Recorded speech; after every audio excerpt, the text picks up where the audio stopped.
Mentioned that there's any sort of attempt to pin the vehicle in, but you wonder if that might change whether or not we get closer to the 405 there. Yeah, and you can see that CHP really trying to get behind this driver here, hoping, I'm sure, that they'll be giving up sometime soon because this is going very slow at this hour. I can't make it out there, but it looks like maybe that isn't a license plate. I could be wrong here, but it's not giving. Take a look. Okay, it looks like maybe it's. I mean, you can't make it out. It's hard to tell. Maybe it's one of those specialized license plates that you can't really make out right away there. But yeah, this car, Gio, going so incredibly slow. It looks like it's a convertible there. Am I right on that? Yes, it does look like a convertible. And just within the frame of your screen, you'll notice the amount of CHP vehicles in pursuit, and then sort of that back end forming a line, essentially, and leading back even more so to then another barrier holding back traffic. So you see that it's, despite that it's just one very slow, seemingly easy and simple pursuit, it is affecting on a multitude of levels a lot of different people, particularly those who are trying to get somewhere. And right there, you see the exit. It looks like you're well on your way to getting to the 405 southbound. Yeah, that's where this is now going to lead here. But yeah, it's interesting to see just how many CHP patrol cars there are. They have completely blocked off the southbound lanes of the 405. It looks like at this point, some of those CHP cars, take a look to the left, riding right next to, oh, no, now we're to the actual vehicle there. It's hard to see here because there's so many different formations of CHP patrol cars, but it looks like these cars here are leading, and they're just on the tail as that car continues to move with a possible kidnapping suspect inside. And perhaps that is one of the many reasons why you wouldn't see perhaps another spike strip or maybe a pit maneuver, maybe just waiting it out to see for that car to sort of give out in order to give this pursuit an end. But right now, that all we can do is wait, given the fact that that car, and you obviously want to play it safe if there is a kidnapping in progress right now, you have to take into account somebody else involved in this as well. But at the moment, simply don't know those details right now. We don't know who is inside that vehicle, if someone may be in danger. But you can see that CHP is being aggressive in trying to get this pursuit to come to a stop, to get that suspect out. This is definitely not something that they would give up on, especially given that we know spike strips were already deployed. The vehicle is continuing to drive without at least what we believe is that front driver's side tire. It looks like that is completely gone at this point. But it's always so just mind-blowing that these vehicles can continue to move with one less tire. And honestly, there's no other thought in terms of what more can be done at the moment, and especially considering there's that second line right there of CHP vehicles right there. You count 5 on your screen, and then you know there's those in front, and then even more so behind on top of it. Just dealing with traffic on a Saturday night, and then you're wondering what the next step is going to be as this car, anytime it makes a movement, you wonder if it's finally going to pull off to the side, or if it's going to take an exit, or if it's or if the driver's finally going to realize that there's really not much else that he or she can do in this situation, given the fact that they are, for lack of a better word, cornered. There is no other direction really to go. There's no escaping this scenario. We've often caught ourselves in multiple pursuits where Looks like it's speeding up a little bit. yeah, just a tad, and where you see vehicles try and maneuver endlessly 25 to 40 miles per hour through a particular neighborhood that the person is familiar with. Take a look. But It looks like, am I correct to say no? It looked like that driver's side door opened, but I think we're just noticing it as it turned, maybe the vehicle. But you could see how wobbly it is, right? Yeah. It's maneuvering right now, especially towards the front. And outside of any other, it doesn't look, at least from our perspective, and granted it is dark, so it's hard to see. Yeah, it does again look like it's just that front left tire, no other damage that you can quite make out, but just the way as it looks like we're coming underneath an overpass here briefly, so we'll wait for the vehicle to come out the other end. But to wrap up the earlier point is that in other cases you see, especially when we have pursuits on the freeway where you're going at exceedingly high speeds, and the concern there is ramming into somebody else or crashing, it just causing a mess of a scene and a danger to so many other people. Whereas in this particular case, the dynamics have changed to the point where here, this is the wide scope of it all. And CHP has completely shut down what looks to be a good portion of that 605 South, 405 South interchange there. It looks like they pushed traffic back quite a bit now as the vehicle continues to chug along here. But the good thing here, Gio, is that this is happening on our freeways, which means it's all CHP jurisdiction, which means that sergeant that's leading this pursuit is able to talk to, you know, the sergeant that may be manning the 405 and let them know, hey, that's where we're headed. Start to clear the roadways for us. And that becomes a lot easier when you're going at this speed, which is obviously incredibly slow. It actually makes tactical maneuvering and management a lot easier, considering that you're not dealing with someone who is going 50, 60, 70 plus miles per hour. You even see some of those CHP cars rolling off there on an exit, perhaps maybe coming out the other side. But we'll see, obviously, right now, because we kind of lost track of the vehicle going under those overpasses just visually, but we know they're in that area right now, and that CHP essentially has a handle on this. They know exactly where the vehicle is. Again, this is a pursuit, if you're just joining us, that started on the 5605 interchange going south on the 605, and right now it looks like we're going toward the 405 exit. And the vehicle that you were looking at going maybe somewhere between 5 to 10 miles per hour incredibly slowly was spike stripped at some point, losing perhaps that front left tire that we were pointing out, and that the suspect is wanted for possible kidnapping. Again, don't know if that person has a weapon or not, so these are fluid details, a fluid situation that we are trying to figure out for you right now. That is moving rather slowly, but we're going to try to maneuver our helicopter here. Just a word to our viewers, it is cloudy out there. There are some low clouds, so we're told that our chopper, SkyCal, has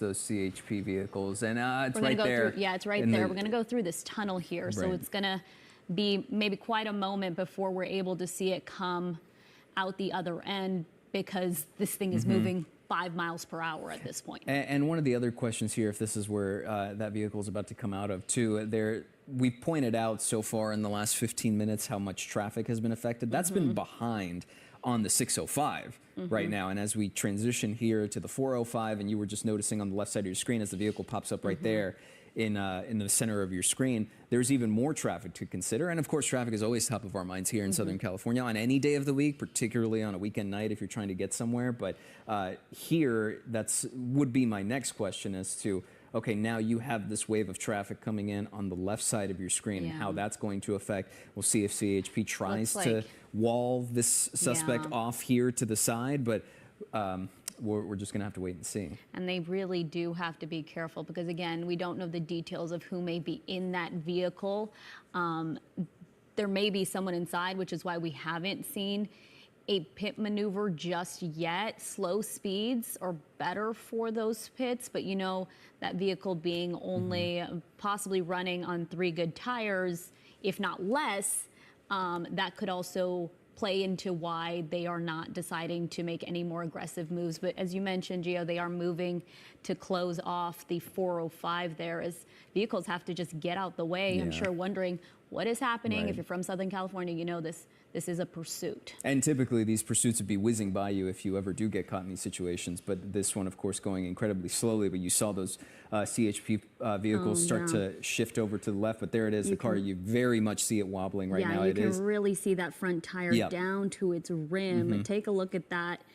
It is hitting hard on that pavement. You know, that driver, it is loud in that vehicle. You wonder if the other tire may look the same, if they were able to successfully spike strip both sides there. It's hard to tell. Obviously, the indication right now, I mean, we can guarantee that it is that front left one, but that also, you pointed out, it is a convertible, looks like a Mustang, at least from our perspective. But you know, the brake lights obviously are going there. It's just that this vehicle is moving. Obviously, we're zoomed in, but you can tell it is moving very, very slowly as we now transition onto the 405. Yeah, it looks like it's speeding up. That this driver is trying to speed up just a bit, but I'm sure that car is just not able to go any faster without having 4 good tires there.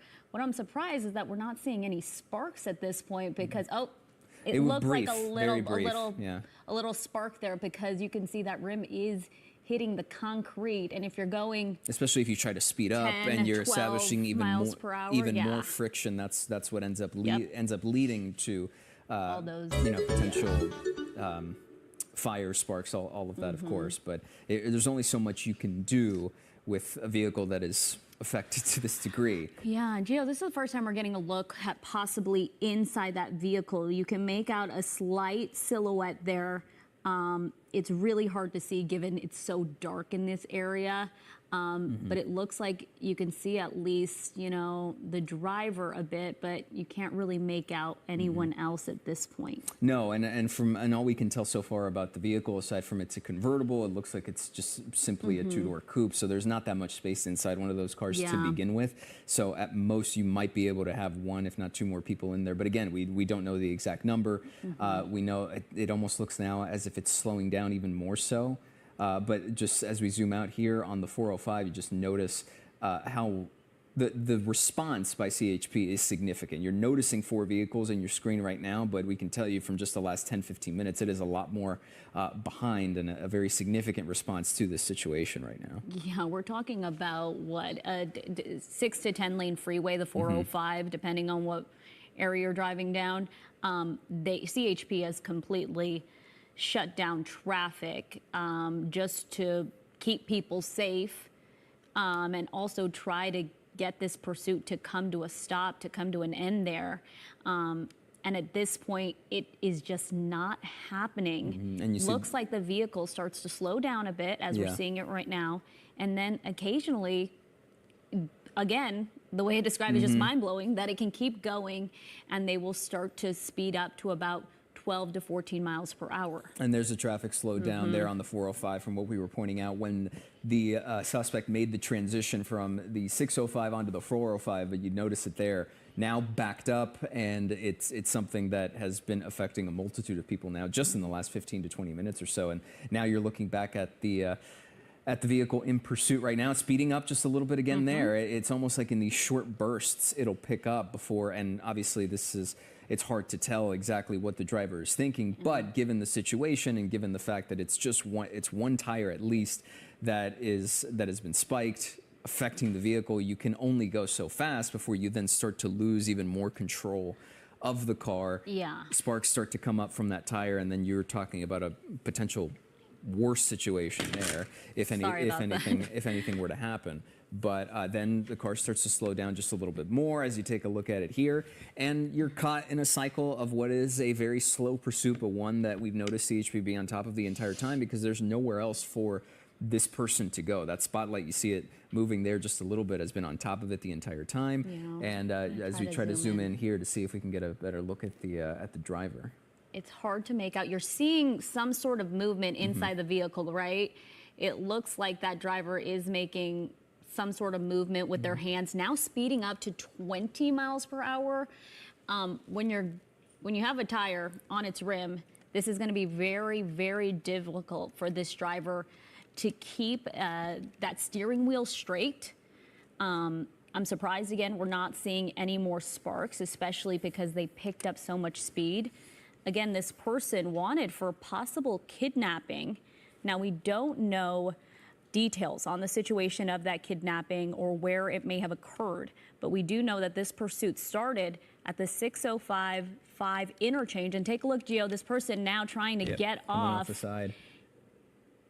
And really making a brazen maneuver there, going quickly as we keep to an the eye right on side. this because we're losing sight underneath the overpass there. Now there's the vehicle again, and we want to bring in Patrick O'Malley, retired police sergeant. Patrick, can you hear us?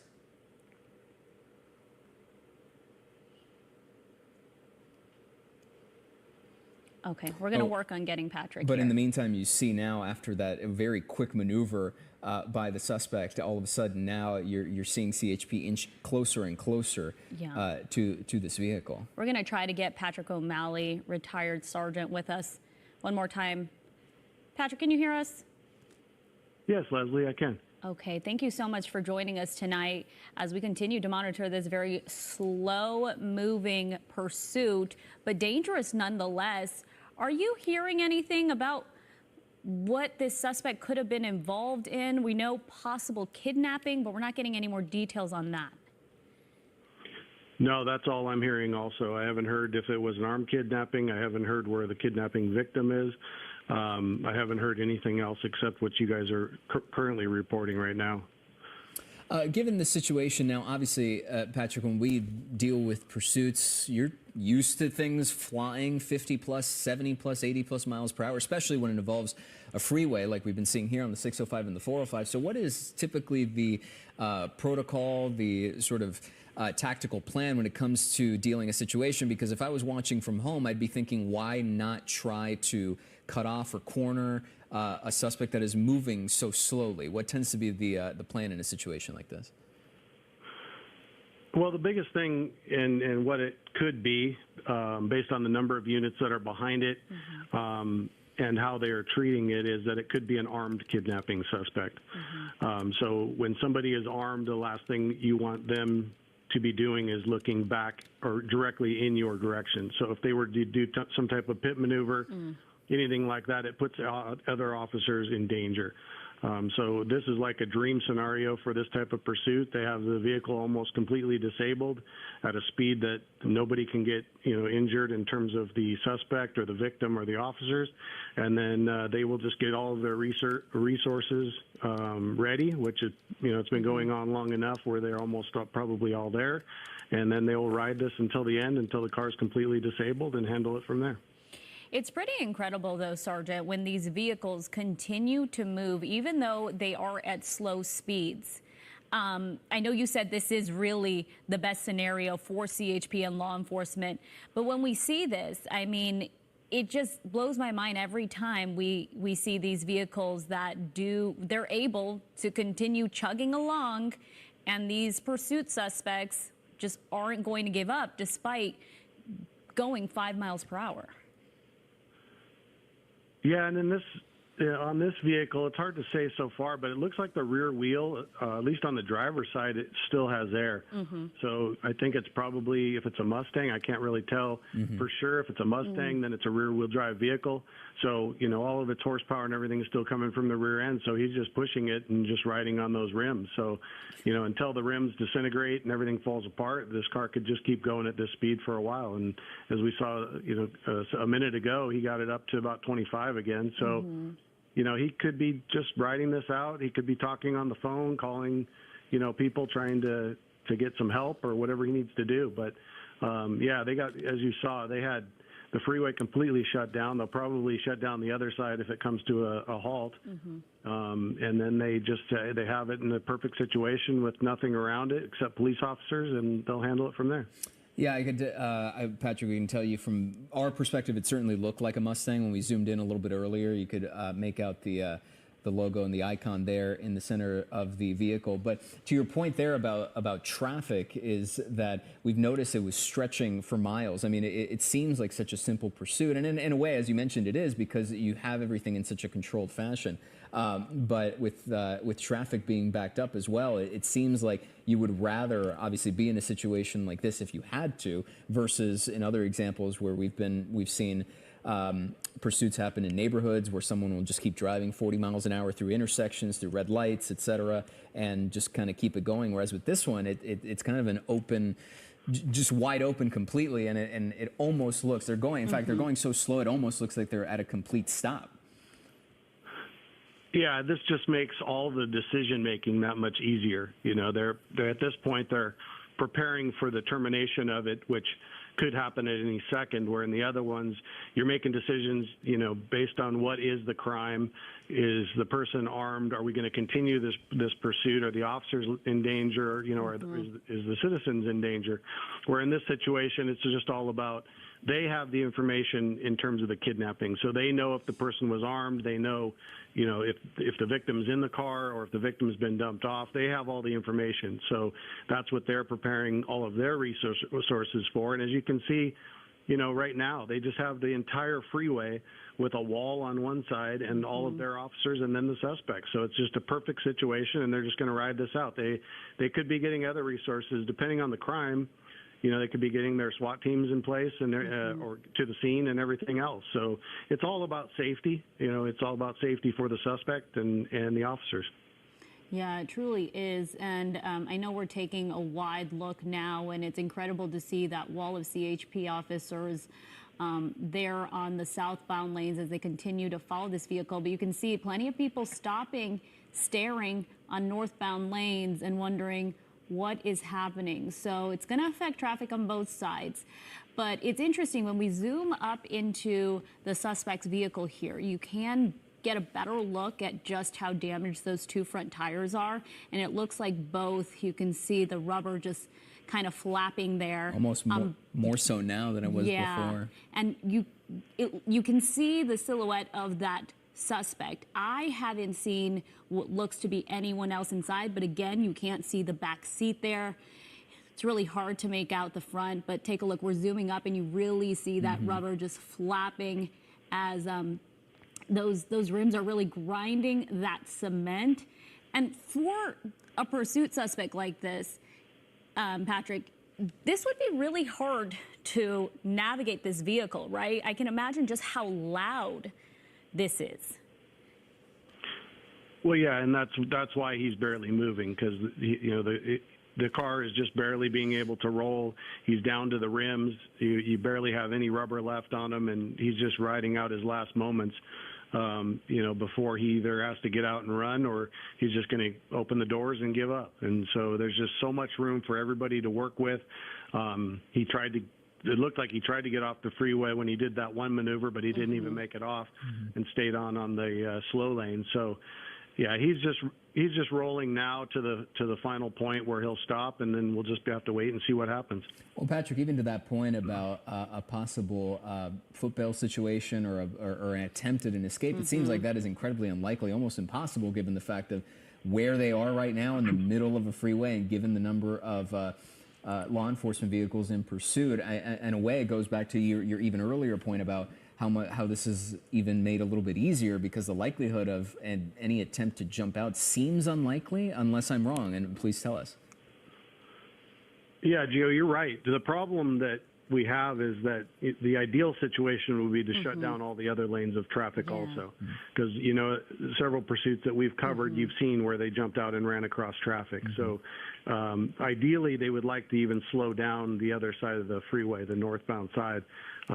It looks like it has been slowing down a little bit, but you have that HOV or toll lane where they're all moving pretty fast. So they have enough units, and they have a couple of units over near that center island. So if something was to happen, hopefully they can catch him before he, tries to jump over that, because that's the last thing they want is someone, running through the other lanes of traffic. I was going to mention that because we have seen those pursuits where the people just get out of their vehicle and, they're already breaking the law now. So if they're running into the other side, into oncoming traffic, they're just simply trying to get away at that point. Do you think CHP will shut down those lanes anytime soon, or they're going to just continue to monitor at this point? Yeah, based on all the units that they have involved and that are directly behind it, and then they even have more units that are holding traffic behind, it just looks like they made the decision just to deal with this side of the freeway. And then just if something happens where he pops out, they could have a canine that's there that would hope, try to go after him before he gets over to those lanes. It just depends on how it plays out. But they've had plenty of time to make all of their decisions on all the resources they need based on the crime. And it seems like the vehicle's just barely even moving now. So we'll see how this plays out. Yeah, you can even notice from the zoomed out point of view that we have right now, that Leslie was mentioning earlier, the rubber sort of flapping around, and it really is barely moving. I mean, you could even make the case that in some cases you could walk or run just as fast as the vehicle is going, given where it is right now. This is the perspective here from the southbound lanes to the northbound lanes, and notice that right there. This is the impact we were talking about before, because while the pursuit is incredibly slow, it is by all logistical perspectives rather simple compared to other pursuits. This is the impact there when you have people trying to get someplace and you've essentially just stonewalled them until this pursuit comes to an end, which could be in the next few minutes, could be a while longer, and it's kind of hard to tell. Even when it comes to an end, Patrick, it takes a while for them to get people into custody and really, move this car, be able to tow it away. But I do know the goal of CHP is to just get the freeway open as quick as possible. Yeah, this is a nightmare for CHP. The last thing CHP wants is their freeway shut down. They're good at what they do. They deal with traffic all the time.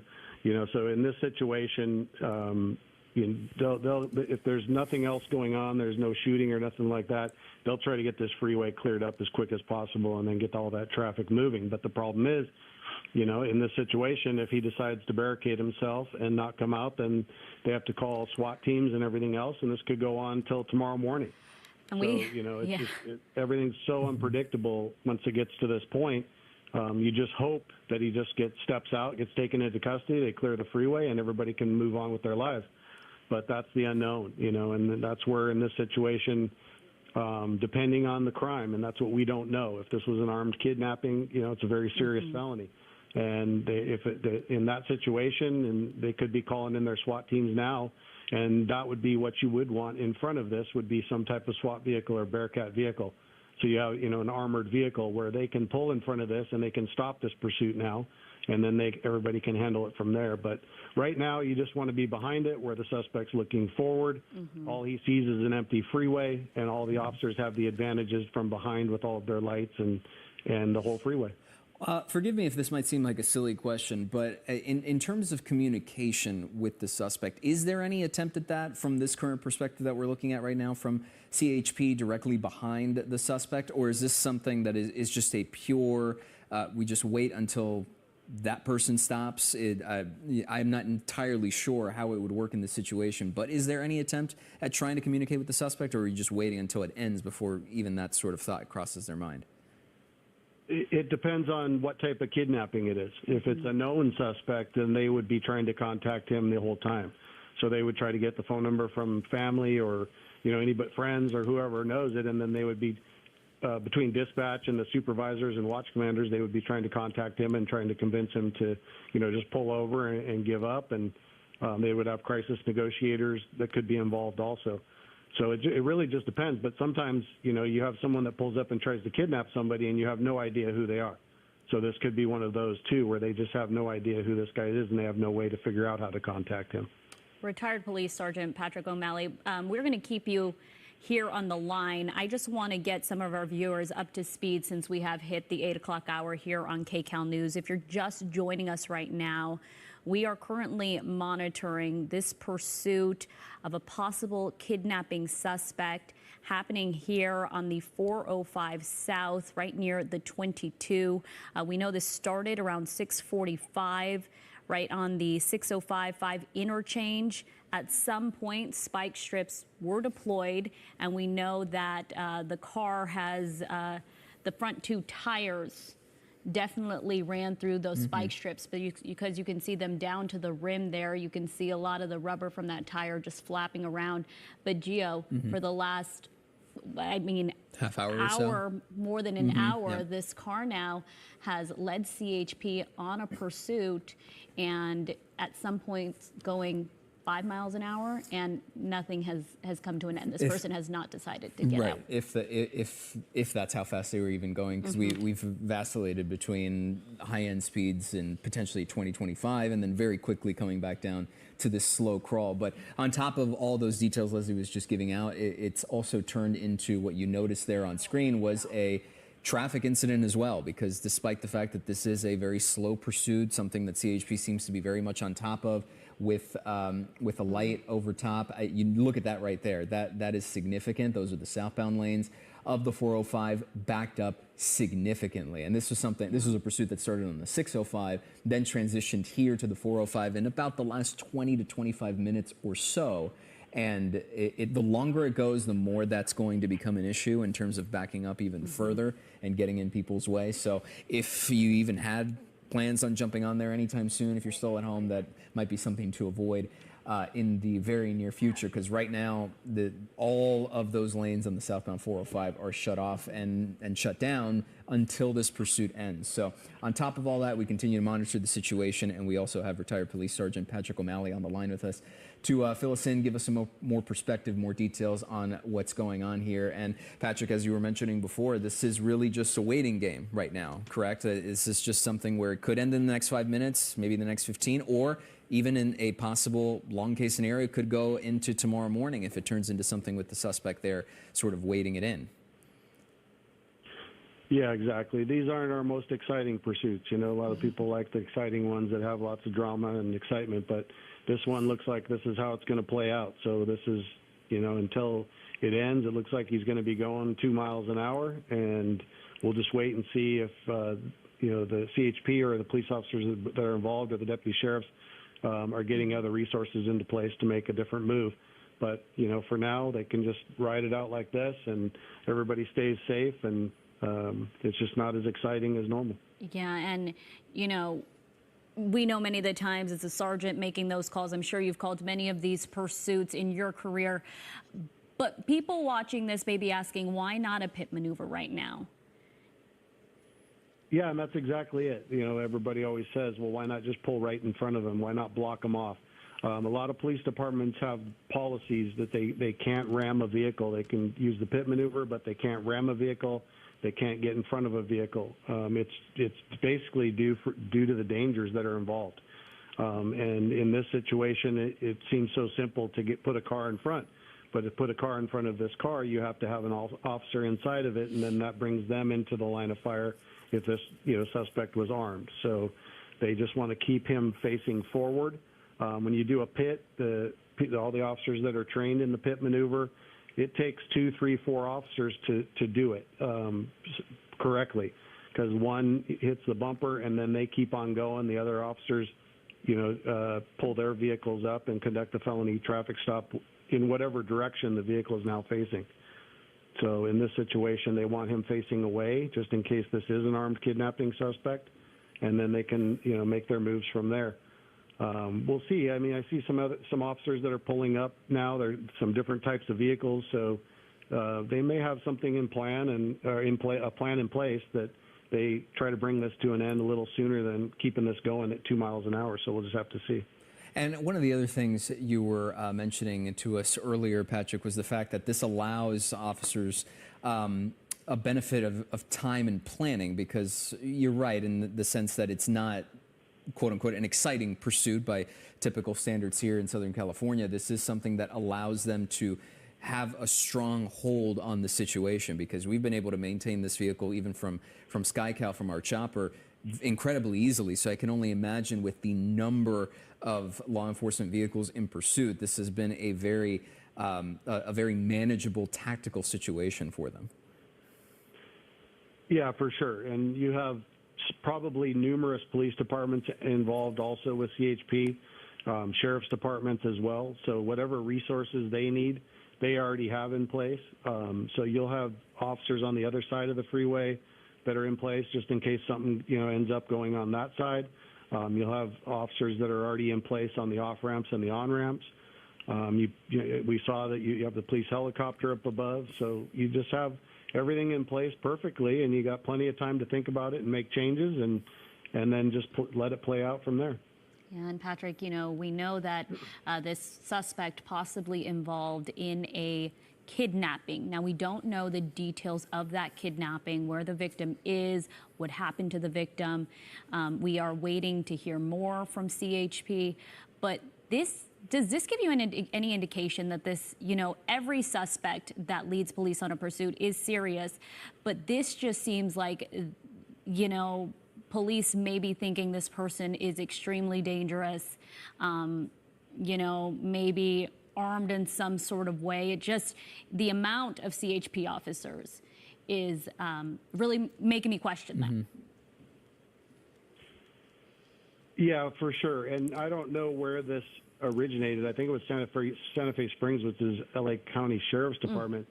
And then looking at some of the vehicles, I can't tell if they're all CHP or not.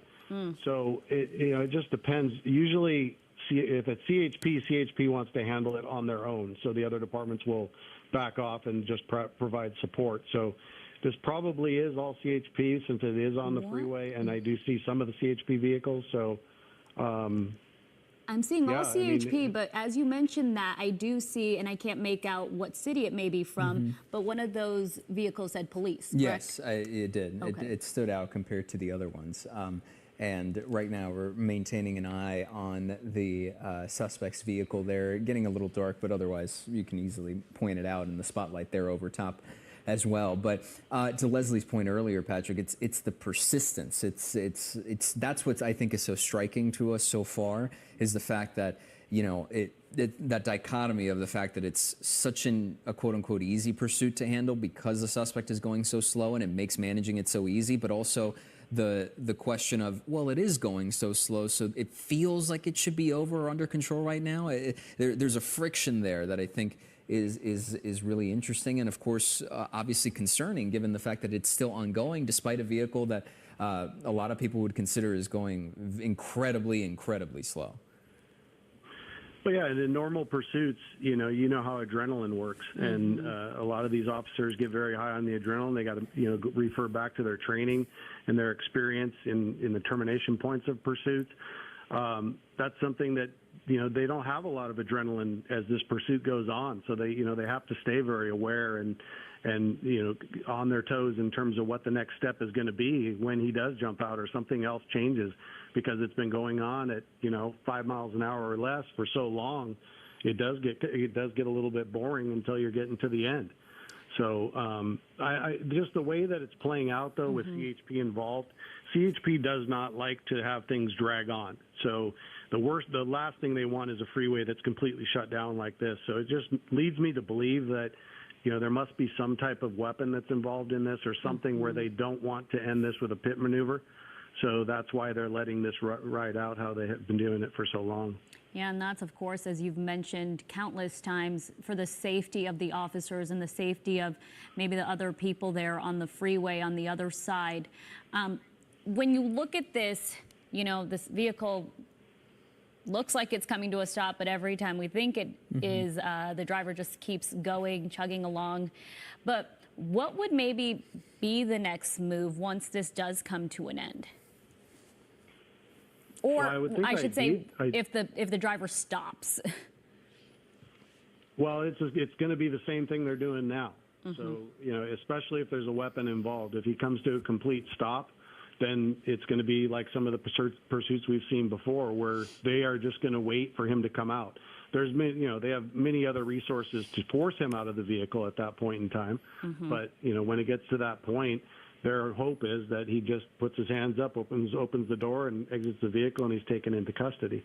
An ideal thing that could happen upcoming, which we could hope for, would be that they use more spike strips and try to get all of the tires flat, so that he's just running on simply all rims. But that's just, it's hard. They could do it, but they also have all the police vehicles spread all the way across the freeway, so they'd have to get somebody, put it out there and then also get those moved so that it doesn't flatten the tires of the police vehicles. One of the things also, Patrick, that we've been looking at earlier these last 20, 30 minutes or so was you could very easily tell. Obviously, we could tell the driver was there. We could see a person moving back and forth. But it's been very difficult to even point out or notice that potential kidnapping victim in the car as well. But it's worth repeating for people at home that the reason that this pursuit hasn't ended yet, to your point about pit maneuvers and about the tactical awareness that needs to be made in cases like this and situations like this, is that potential kidnapping victim in the vehicle is the reason why this is not done yet, because you have to manage their safety, officer safety, and everything else, going back to your earlier points about not having, even a suspect with a weapon, having that weapon pointed toward officers as well.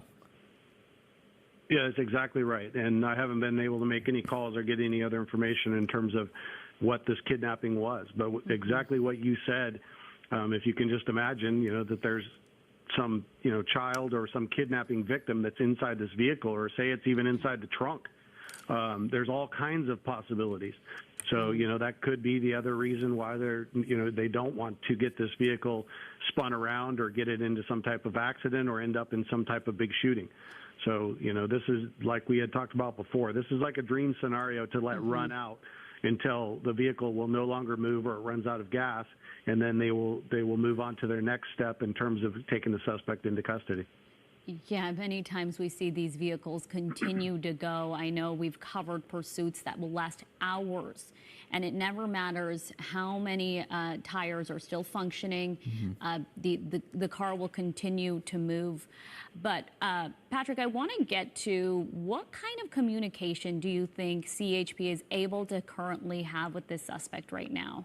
Because this is pretty, as we mentioned, slow moving and kind of a good scenario when it comes to law enforcement and allowing them to plan. Are they able to negotiate with this suspect right now? Do you think that's something that they're already doing if they're able to get a hold of them?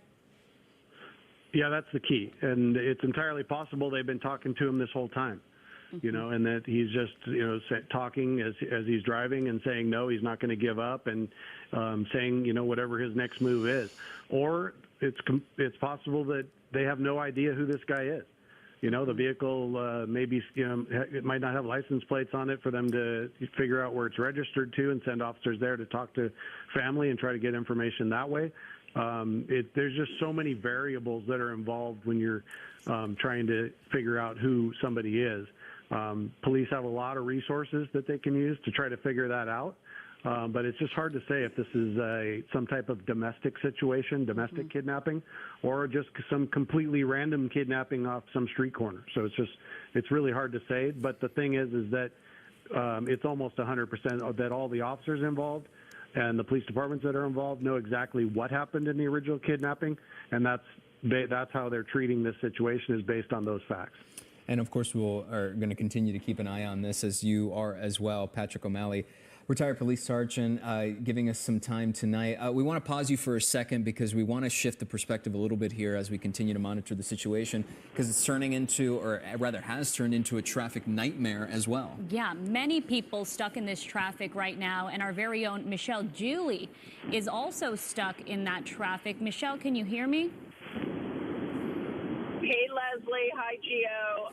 When I looked up and saw what I thought were news choppers in the sky, I called, of course, the assignment desk, figuring that there must be something going on ahead of me.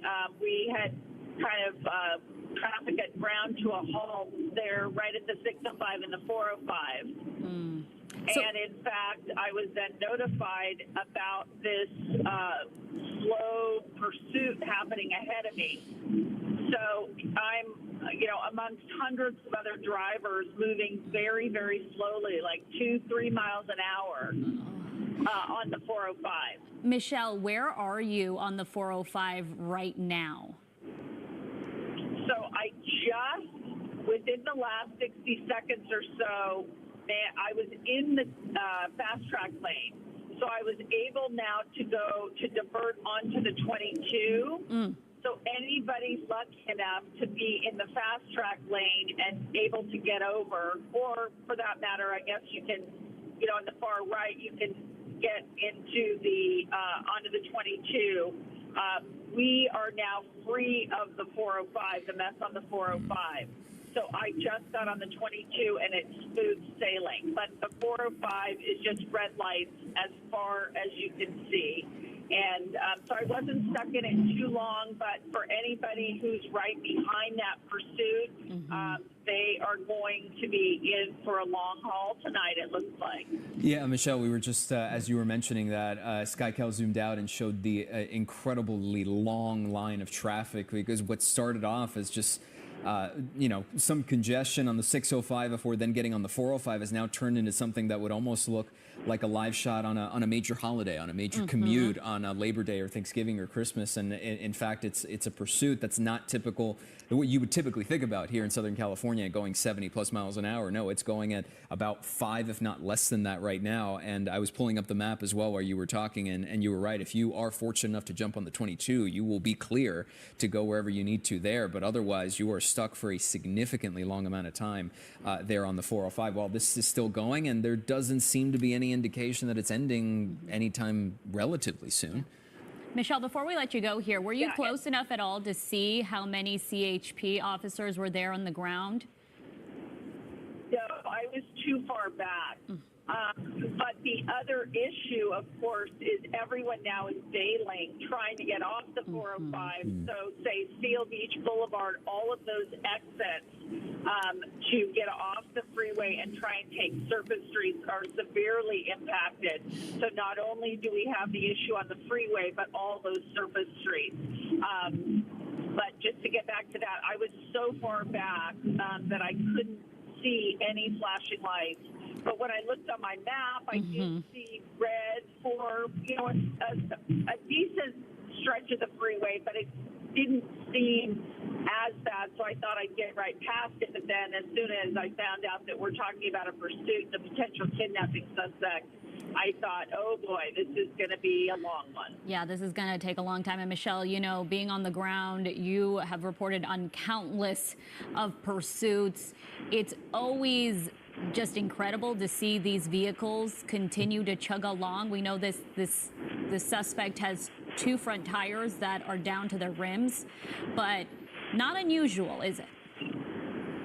No, not at all. And I was jumping ahead to the point at which where the vehicle stops, and then the officers are trying to get, the suspect to comply. And I thought, wow, how long is that going to take, and how much further will the backup stretch, back into LA County? Yeah, Michelle Geely, one of the lucky ones tonight, being able to jump on the 22 there before getting stuck in that 405 even further. Michelle, we thank you so much for calling us. We know you're always on top of it, and it's so good to get your perspective there, especially because you were stuck in that 405 for a little while there. Okay, guys, thank you. Thank you. We appreciate you. And as we bring in now retired Police Sergeant Patrick O'Malley back as we continue to keep an eye on this pursuit. This angle, Patrick, we've been talking so far about how You can notice both of the front tires basically just riding on the rims. There was something else I wanted to ask you about earlier because, you know, we've noticed this vehicle sort of occasionally try to pick up and ramp up its speed before it very quickly slowing back down to what we're noticing there. But look, there's the passenger right there. You see in the seat there, almost can knocking. see a passenger. Yeah, it almost looked like they were knocking on the window, or at least maybe drawing some attention. But now you can actually make out that there is someone there. Again, we don't know if this is for sure a kidnapping victim, but we do know this is a situation involving a kidnapping.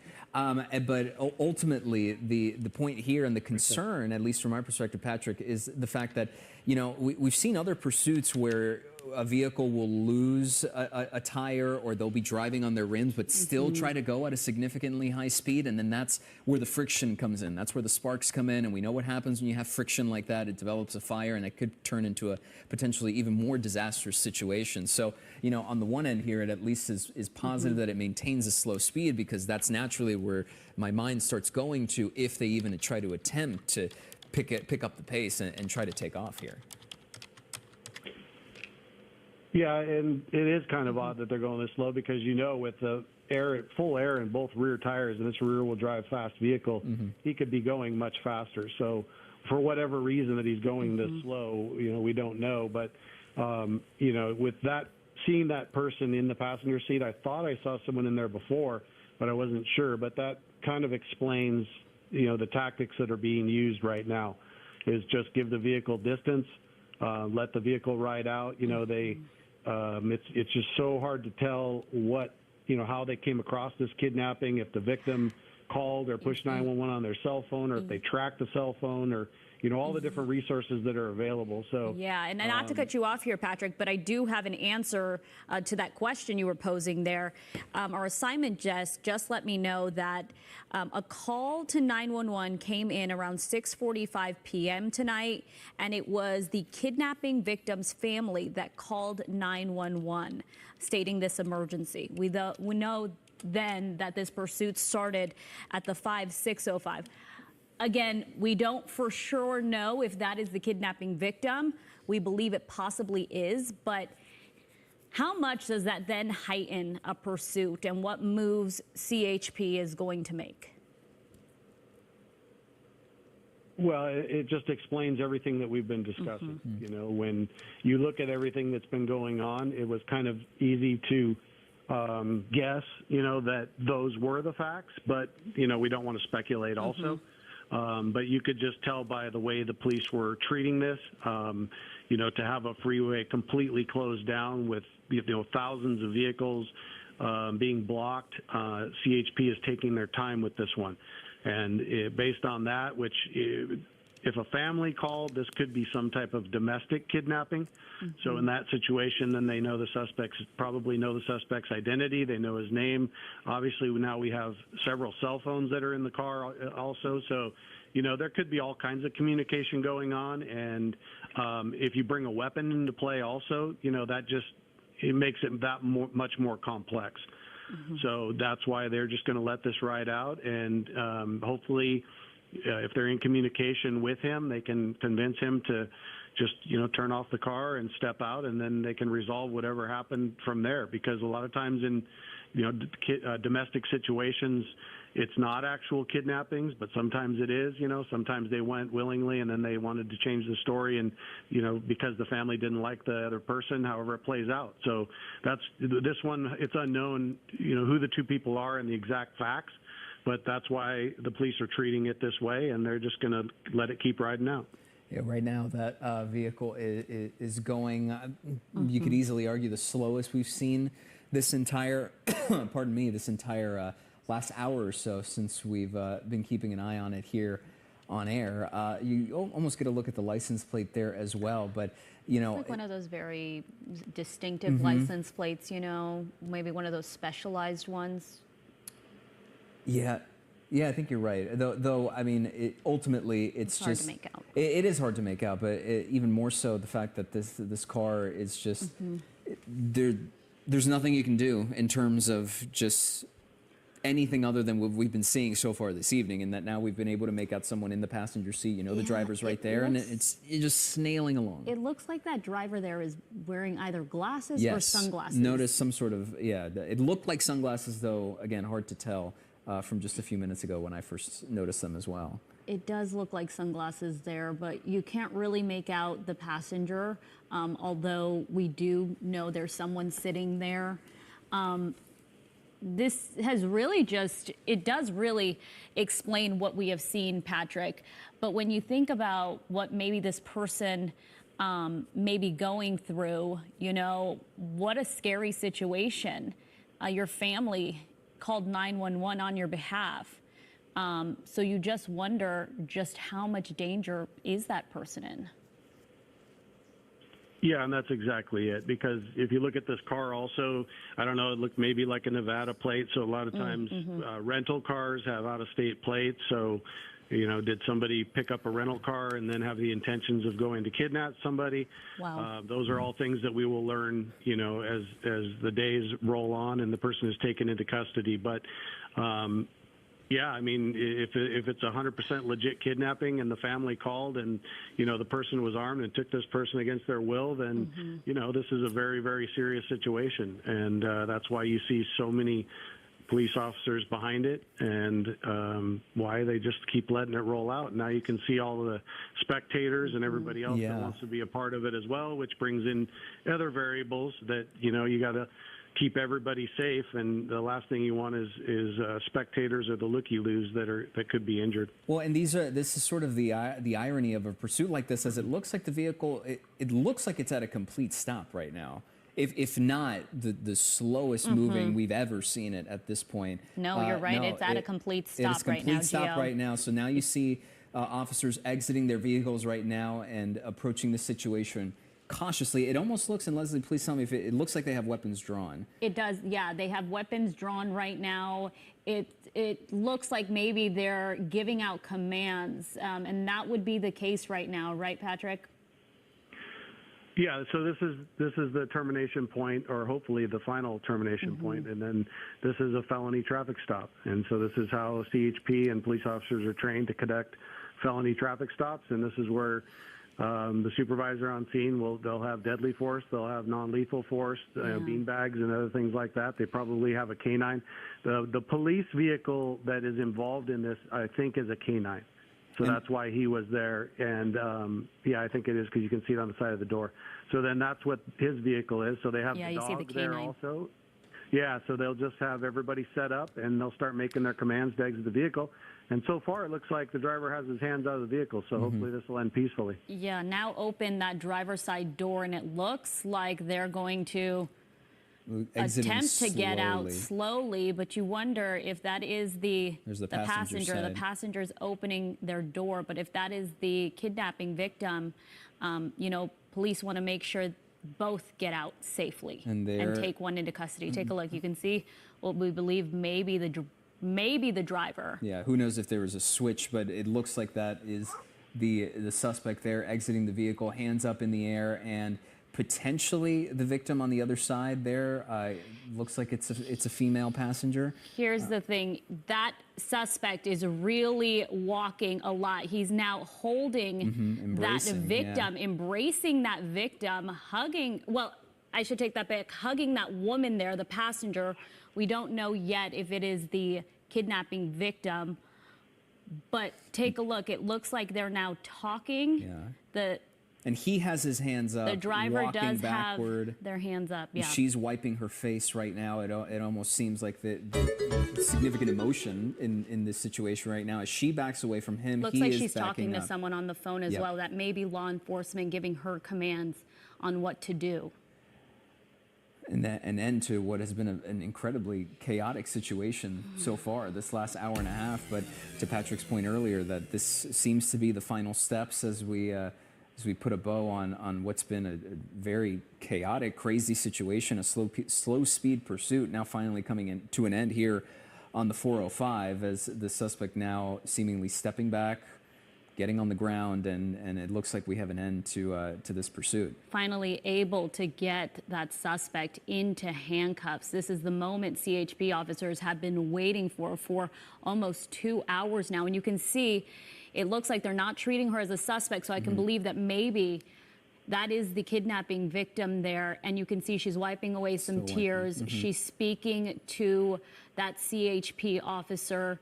But wow, Gio, we don't see that often, where the suspect then embraces the other person. And police, you can tell, backed off. And I'm guessing that is because, and Patrick, if you're still on the line,